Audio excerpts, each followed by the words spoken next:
Pakistan tonight में खुश आमदेद। मैं हूं Fahad Hussain. One more day in the life of Pakistan. जिस तरह 60 साल से हम रिढ़ रहे हैं, उसी तरह एक और दिन 19 जुलाई रिढ़ते रिढ़ते गुजर गया। क्या यही हमारा मुकद्दर है कि अगले 60 साल भी इसी तरह रिढ़ते रहेंगे? बदकिस्मती से अगर हालात ऐसे ही रहे तो फिर ऐसा ही हमारा मुल्क जो है वो रिढ़ता रहेगा, हाँपता कांपता लंगड़ाता हुआ। आए आज पाकिस्तान पर नजर दौड़ाएं। रेलवे के महकमे का बेड़ा गर्क हो गया है। अरबों रुपए का नुकसान, कंडम ट्रेनें, तनख्वाहों के चेक्स बाउंस और रेलवे मिनिस्ट्री के अकाबरीन बांसुरी बजा रहे हैं और मीडिया के सामने बेसुरे राग अलाप रहे हैं।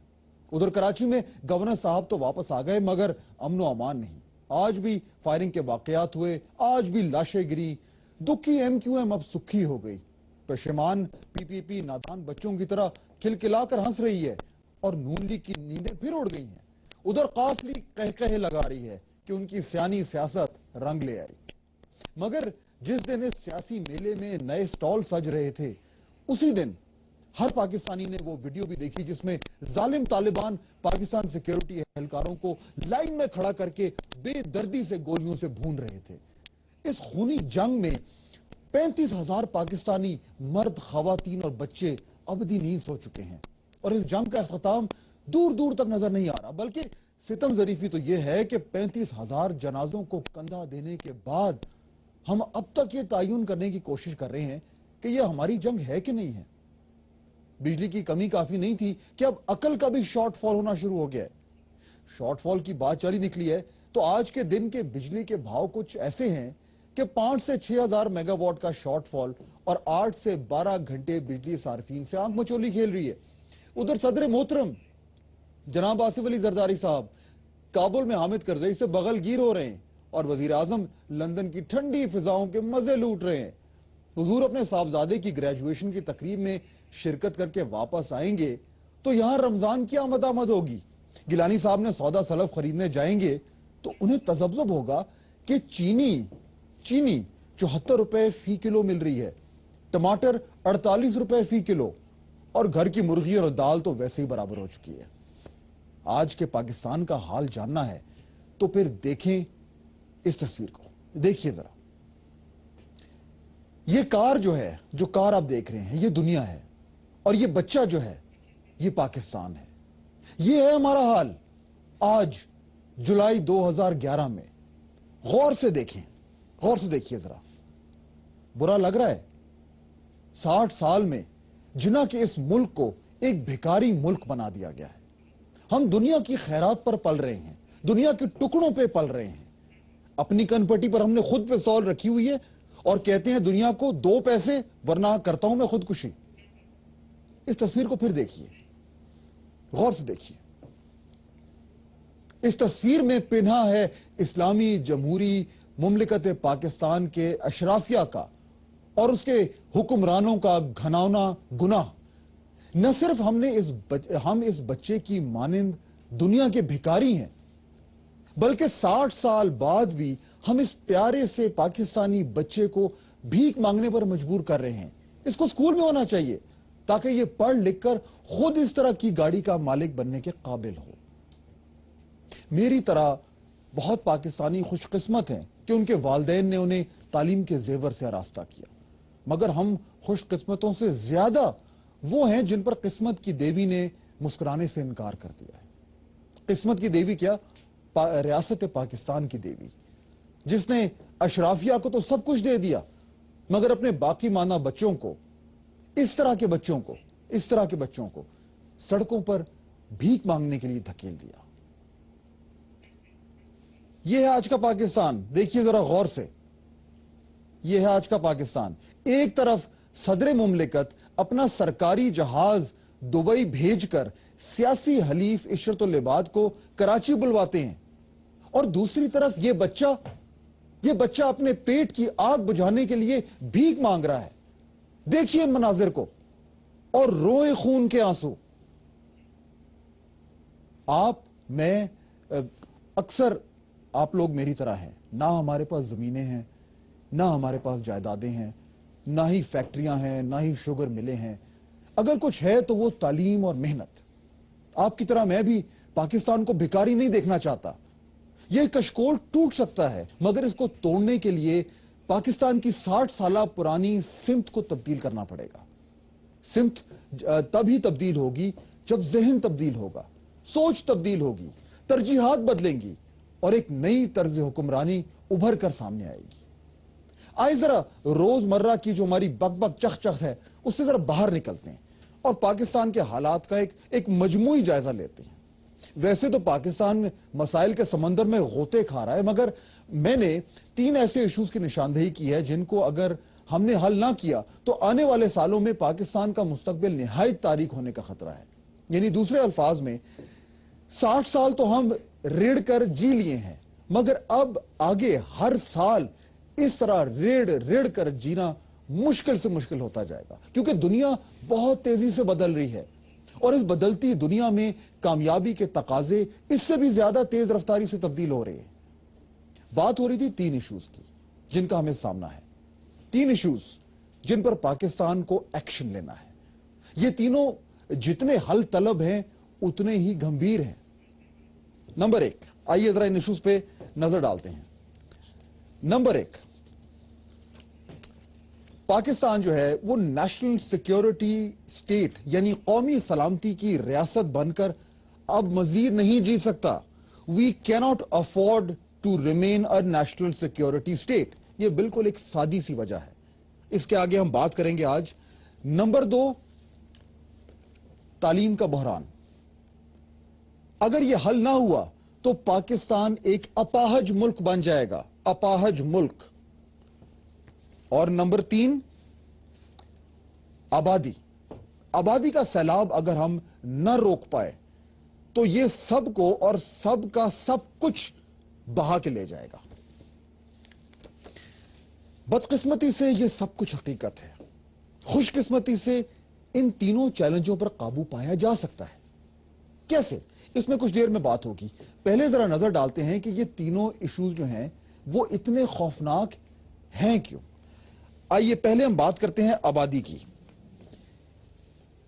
کچھ بیسک بنیادی حقائق ہیں جو میں آپ کے سامنے لے کے آنا چاہتا ہوں کہ یہ جو آبادی کا جو مسئلہ ہے یہ کتنا سنگین ہوتا جا رہا ہے اور اگر ہم نے اس پہ قابو نہ پایا تو 2050 تک پاکستان کا بنے گا کیا. ذرا غور سے سنیے گا. بنیادی فیکٹ نمبر 1, 2050 میں ہماری آبادی جو ہے پاکستان کی وہ 35 کروڑ تک پہنچ جائے گی. 35 کروڑ تک. امیجن کیجئے. اس میں سے 23 کروڑ پاکستانی وہ ہوں گے جو ورکنگ ایج گروپ کے ہوں گے, ورکنگ ایج گروپ کے. اب دیکھیے یہ کیسے ہوگا. 2011 آج کے دن ہماری 50% آبادی جو ہے وہ 20 سال سے کم ہے. We are a young country. آدھی سے زیادہ یعنی کہ تقریباً کو 9 کروڑ لوگ جو ہیں پاکستانی وہ 20 سال سے کم عمر کے ہیں. اب اس کا کیا ہوگا؟ اس کا جو نتیجہ ہوگا وہ یہ ہوگا کہ یہ ینگ آبادی جو نوجوان آبادی ہے جیسے جیسے یہ آگے چلے گی ویسے ویسے ان کی جو ریکوائرمنٹس ہیں وہ بڑھنا شروع ہو جائیں گی. یعنی کہ اب سے آنے والے سالوں میں 2015 میں 2020 میں 2030 میں جیسے یہ آبادی جو ہے وہ ورکنگ ایج میں آئے گی تو ان کو کیا ضرورت ہوگی؟ ان کو ملازمتیں چاہیے, ان کو تعلیم کی ضرورت ہوگی, ان کو صحت کی ضرورت ہوگی اور ان کو انصاف چاہیے. ہمارے پاس ابھی جو 18 کروڑ آبادی ہے ہم اس 18 کروڑ کو یہ سہولیات نہیں دے پا رہے اس وقت جو ہماری اقتصادی حالت ہے. یہ ہم کیسے کریں گے؟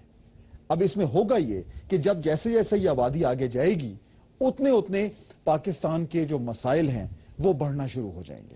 اب اس میں 2 چیزیں ہیں اور یہ ذرا دیکھیے گا کہ یہ 2 چیزیں جو ہیں وہ کریٹیکل ہیں. وہ کیا ہیں؟ یہ ایک ٹرم یوز کرتے ہیں دا ڈیموگرافک ڈیویڈنڈ.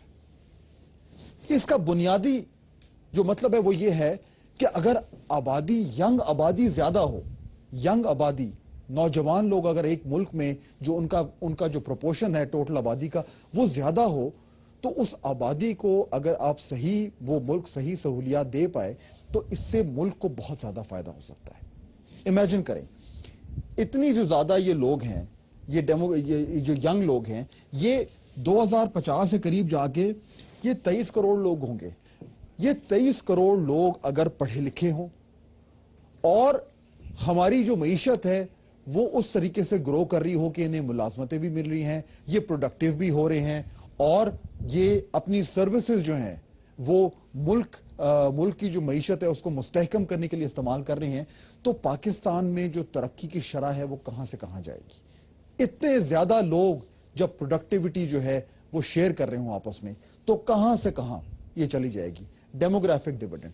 लेकिन इसके साथ इसकी दूसरी साइड है, और वो ये है कि अगर हम अभी तकरीबन 2.8% पे ग्रो कर रही है हमारी इकोनॉमी, अगर ये हमने इसको बेहतर करके अगर हम इसको तकरीबन 7 से 8% पे हमें लाने की जरूरत है, सिर्फ इस आबादी को केटर करने के लिए, जो इस वक्त मौजूदा हालात हैं उसकी पेस के साथ पेस रखने के लिए हमें इतना ग्रो करने की जरूरत है। अगर हम इतना नहीं करेंगे और ये नौजवान जो हैं इतनी बड़ी तादाद में जैसे जैसे ये आने वाले सालों में पाकिस्तान के माशरे में आएंगे और इन्हें अगर नौकरियां ना मिली, इनको अगर हम तालीम ना दे पाए, सेहत का इनका ख्याल ना हुआ, इनको अगर इंसाफ नहीं मिला, तो ये तबाही होगी। आप खुद इमेजिन कर सकते हैं कि यंग पॉपुलेशन को अगर बुनियादी मसाइल जो हैं उसको ना मिल रहे हों तो फिर वो एनर्जीज किस तरफ जाती हैं। अब ये जो डेमोग्राफिक डिविडेंड है, यानी कि जो आपकी लेबर फोर्स है, जो यंग लोग हैं, उनकी आबादी में इजाफे की जो शरह है वो टोटल आपकी आबादी की शरह से ज्यादा हो, डेमोग्राफिक डिविडेंड, तो ये मुल्कों के लिए फायदेमंद हो सकता है अगर वो उससे फायदा उठा सकें। ये नोट कीजिए, ये 1990 के आसपास ये डिविडेंड हमें मिलना शुरू हो गया था, यानी कि हमारी जो यंग आबादी थी वो बहुत ज्यादा उसमें इजाफा होना शुरू हो गया था। और ये विंडो जो है कि जैसे जैसे ये जो इस वक्त 20 साल से कम उम्र के जो पाकिस्तानी हैं, ये जैसे जैसे मुस्तकबिल में आगे चलते जाएंगे, 2050 तक ये डेमोग्राफिक डिविडेंड हमारे पास है। ये विंडो है, इसमें अगर हमने इसको सही तरीके से इस्तेमाल कर लिया तो पाकिस्तान कहां से कहां पहुंच जाएगा, और अगर हम इसको सही तरीके से इस्तेमाल ना कर पाए 2050 तक, तो 2050 में ये खिड़की जो है ये बंद हो जाएगी। यानी उस वक्त जो हमारी यंग आबादी का वर्किंग एज ग्रुप की आबादी की जो शरह है वो कम होनी शुरू हो जाएगी। हमारे पास एक विंडो है 1990 से 2011, 21 साल हम जाया कर चुके हैं, दे हैव बीन वेस्टेड। अब हमारे पास 2011 से 2050 तक विंडो है। ये मसाइल अगर या आर है या पार है, हमारे हुक्मरानों को इस चीज का इल्म है कि नहीं है। ये क्रिटिकल चीज है, this can decide which way Pakistan is going. आगे चलिए, बात हो रही थी तालीम की। तालीम पे आते हैं, आपको दिखाते हैं कि ये कितना क्रिटिकल है स्टॉप पाकिस्तान के लिए, मुस्तकबिल के लिए, पूरी दुनिया में। इससे पहले कि इनफैक्ट मैं आपको तालीम के बारे में बताऊं, मैं आपको एक वीडियो दिखाना चाहता हूं। एक बुनियादी प्रेजेंटेशन है जो इस वक्त पाकिस्तान में तालीम का जो हाल है, उस हवाले से कुछ फैक्ट्स एंड फिगर्स हैं जो आपको हैरान कर देंगे। ये एजुकेशन इमरजेंसी की वेबसाइट है, कर्टसी उनकी वीडियो है। पहले ये देखिए, फिर उसके बाद आगे चलते हैं।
تعلیم पूरी दुनिया में हर वो 10 बच्चे, ये जरा सुनिए, हर वो 10 बच्चे जो प्राइमरी स्कूल नहीं जाते पूरी दुनिया में, उनमें से एक पाकिस्तानी बच्चा है। 26 ऐसे मुल्क हैं जो पाकिस्तान से ज्यादा गरीब हैं मगर ज्यादा बच्चों को पढ़ाते हैं। जितना खर्चा हम अपनी तालीम के बजट पर करते हैं वो उन सब्सिडीज से कम है जो हम PIA को देते हैं, जो हम पेप्को को देते हैं, जो हम पाकिस्तान स्टील मिल्स को देते हैं। एजुकेशन टास्क फोर्स के चेयरमैन है शहनाज वजीर अली, उनका एक कहना है, वो मैं आपको दिखाता हूं, मैं मुकम्मल तौर पर उससे इत्तफाक करता हूं। उन्होंने कहा था कि ये किसी इमरजेंसी तालीम के बारे में बात करिए कि ये किसी इमरजेंसी के निफाज का मसला नहीं है, ये मामला पाकिस्तान की सालमियत का है। आज की दुनिया में पाकिस्तान का शुमार अनपढ़ तरीन ममालिक में होता है। मैं इस हवाले से आपको बहुत से फैक्ट्स एंड फिगर दे सकता हूं, लेकिन उनकी जरूरत इसलिए नहीं है क्योंकि हम सब जानते हैं कि तालीम के साथ हमारे हुक्मरानों ने क्या सलूक किया है और आज भी हालात उतने ही खराब हैं। तालीम को नजरअंदाज करके हमने खुद अपनी बुनियादें जो है उनको खोखला किया है और अपनी आने वाली नस्लों को हम तबाह कर रहे हैं। क्या कसूर है उन पाकिस्तानी बच्चों का जो आर्ट स्कूलों की बजाय सड़कों पर भीख मांगने पर मजबूर हैं? आप जानते हैं कि आजकल जिसके पास तालीम नहीं है वो सारी उम्र के लिए घाटे में रहेगा। यह भी कहना गलत है कि हम एक गरीब मुल्क हैं और सारी आबादी को तालीम मुयसर करने के वसाइल नहीं है। यह न सिर्फ गलत है बल्कि झूठ है। अगर हुक्मरान वसाइल पैदा करना चाहें तो हो सकते हैं, और रिसर्च और दीगर ममालिक के तजुर्बों ने यह साबित किया है कि अगर लीडर तालीम को अव्वलीन तरजीह बनाए तो महज 2 सालों में मुस्बत नताइज आना शुरू हो जाएंगे। जहां तालीम के बगैर एक बच्चे की जिंदगी खराब होती है, उसी तरह पूरी कौम का मुस्तकबिल भी खराब होता है। जब पाकिस्तान की तकरीबन आधी आबादी तालीम से महरूम हो तो मुस्तकबिल में ये करोड़ों लोगों की जो मुल्की पैदावार है वो कैसे बढ़ाई जाएगी? नौकरियां कहां से तलाश करेंगे? अपने और अपने खानदान का पेट कैसे पालेंगे? पाकिस्तान को एक जदीद मईशत कैसे बनाएंगे? इस दुनिया में मुकाबला करने के लिए एक पढ़ी लिखी लेबर फोर्स की जरूरत है जो इंडस्ट्री में वैल्यू एडेड काम करे, सर्विसेज सेक्टर में काम करे। ज़रूरी सेक्टर जो है वो इतनी बड़ी आबादी को नहीं संभाल सकेगा। मसला यह है कि ये लोग, इन पे मैं भी आऊंगा,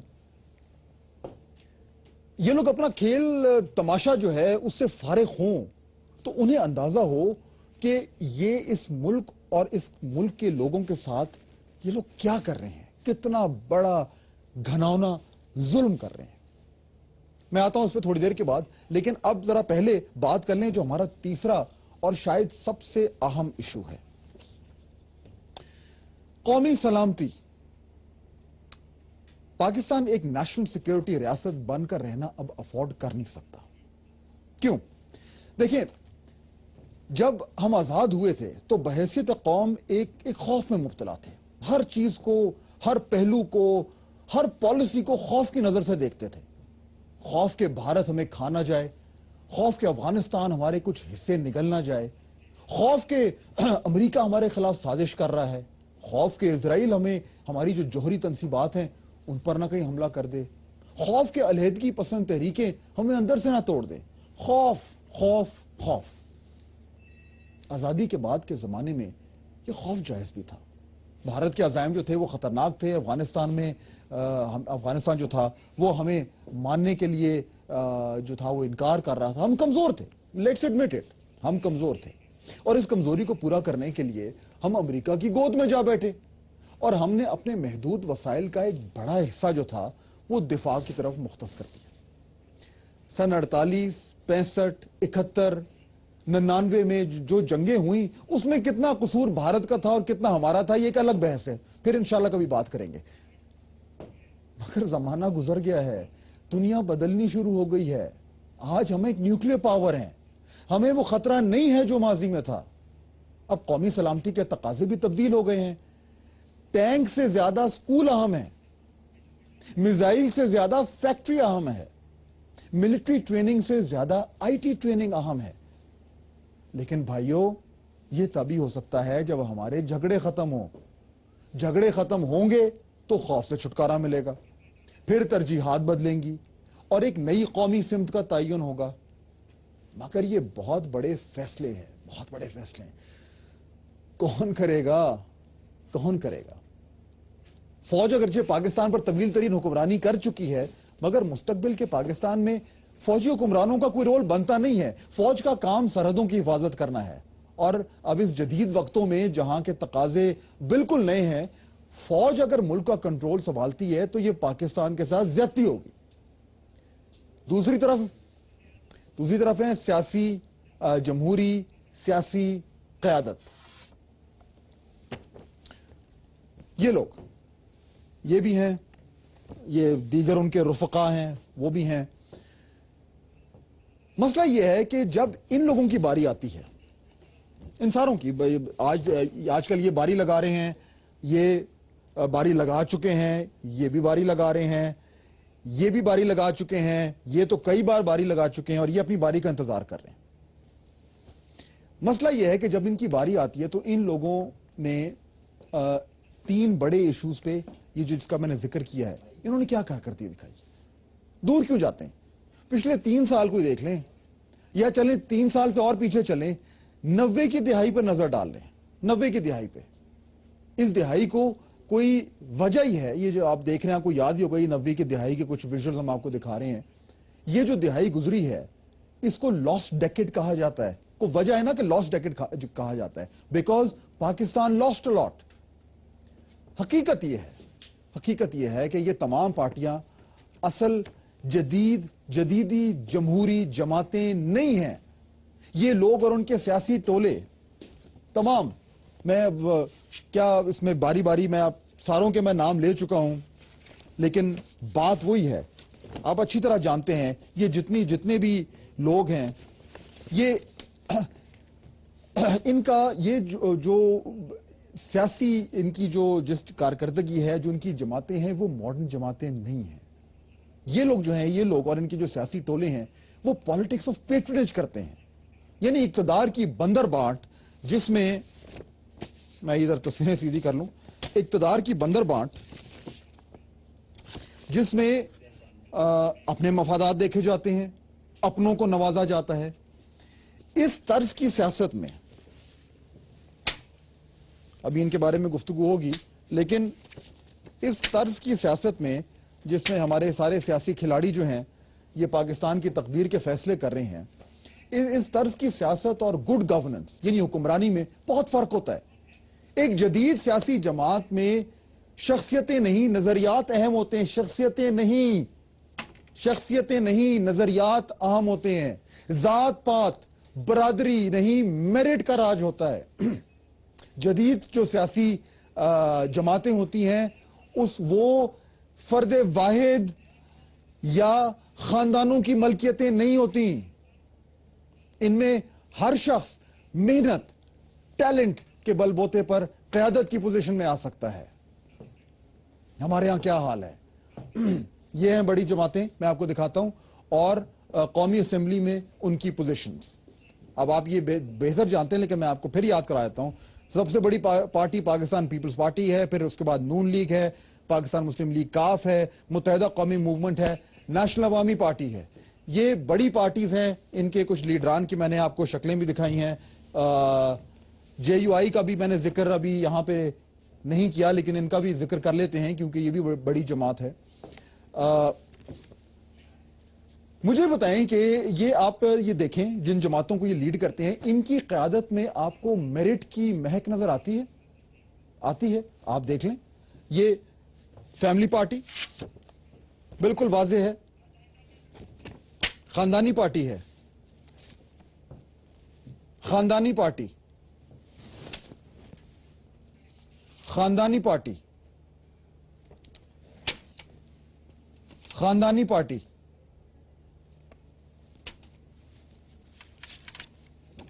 ایک لیڈر شروع سے آخر تک, ساری پارٹی ان کے گرد گھومتی ہے. ایک لیڈر, یہ کیا ہے؟ یہ ماڈرن پولیٹیکل پارٹیز ہیں, یہ ان کے سٹرکچرز ہیں. ہمارے ملک میں اصل میں قیادت کا بحران ہے, کیونکہ ایک طرف جرنیل ہیں تو دوسری طرف چند خاندانوں اور اشخاص کی اجارہ داری. اس نظام میں کیسے نئی قیادت ابھر کر اوپر آئے گی؟ ستم ظریفی یہ ہے کہ ایک نئی سوچ والی نئی صاف ستھری قیادت آئے گی تو وہ بڑے فیصلے کرے گی جن سے یہ 3 بڑے چیلنجز جن کا میں نے ذکر کیا ہم کامیابی سے ان کو عبور کر سکیں گے. ورنہ کیا ہوگا؟ اسی طرح کی فوجی قیادت اوپر آتی رہے گی اور اسی طرح کی جو جماعتی نظام ہے اس میں سے انہی لوگوں کے خاندان والے ایسی ہی سوچ کے ساتھ پاکستان کے اوپر حکمرانی کرتے رہیں گے اور ہم اگلے 60 سال دنیا کے آگے بھکاری بنے رہیں گے.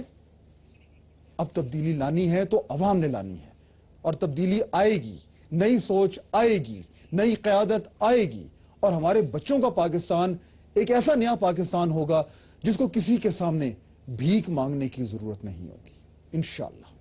بریک اور اس کے بعد اسی موضوع پہ ڈسکشن.